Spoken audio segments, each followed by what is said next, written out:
हमारे रक्त में सिर्फ एक सा तरल नहीं होता, इसमें बहुत कुछ होता है, जैसे पोषक और संदेशवाहक तत्व और शारीरिक कचरा भी। हमारे रक्त प्रवाह में अरबों ब्लड सेल्स होते हैं और जब ये सेल्स मर जाते हैं तो उनके बचे हुए हिस्से भी खून में ही रह जाते हैं। इसके अलावा रोगाणु भी शरीर में रक्त के जरिए गति करते हैं और यहीं से स्प्लीन की भूमिका शुरू होती है। स्प्लीन का काम होता है रक्त की जांच करना, देखना कि रक्त में कौन सी चीज सही है और कौन सी नहीं। स्प्लीन को बाकी अंगों के बीच ढूंढना थोड़ा मुश्किल है। ये पेट के बाएं कोने पर निचली पसलियों, लिवर, पेट और किडनी के बीच दबी होती है।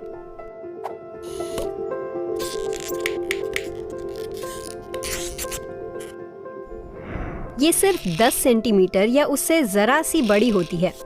स्प्लीन का काम समझने के लिए उसे अंदर से देखना जरूरी है। लाल रंग के ऊतकों वाले हिस्से को रेड पल्प कहा जाता है। यहाँ पुरानी, संक्रमित या मरी हुई लाल रक्त कोशिकाओं को मैक्रोफेज नाम के अन्य सेल्स निगल जाते हैं और अहम तत्व जैसे आयरन रक्त में वापस भेज दिए जाते हैं।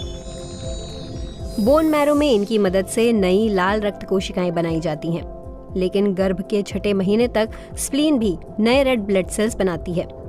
बाद में ये उन्हें एकत्रित कर जरूरत पड़ने पर ऑक्सीजन ले जाने के लिए इस्तेमाल करती है।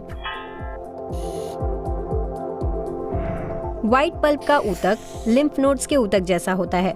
ये रक्त में रोगाणुओं का पता लगाने और उनसे लड़ने में माहिर होता है। मैक्रोफेज इस प्रक्रिया में अहम भूमिका निभाते हैं। वो पहले हानिकारक बैक्टीरिया को ढूंढते हैं, फिर उन्हें निगल कर एसिड और एंजाइम की मदद से तोड़ते हैं। रोगाणुओं का पता लगने के बाद उनकी जानकारी प्रतिरक्षा प्रणाली में मौजूद अन्य कोशिकाओं तक पहुंचाई जाती है ताकि उन्हें पहचाना जा सके। और स्प्लीन श्वेत रक्त कोशिकाओं को भी रोगाणुओं से लड़ने के लिए ट्रेन करना शुरू कर देता है। हालांकि स्प्लीन अहम है, लेकिन हम जरूरत पड़ने पर इसके बिना भी जी सकते हैं। अन्य अंग जैसे लिवर, बोन मैरो, थाइमस और लसिका तंत्र इसकी कमी को पूरा कर सकते हैं।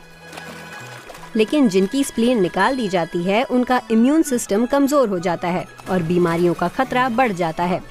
आखिर टीम में विशेषज्ञों का होना हमेशा अच्छा होता है।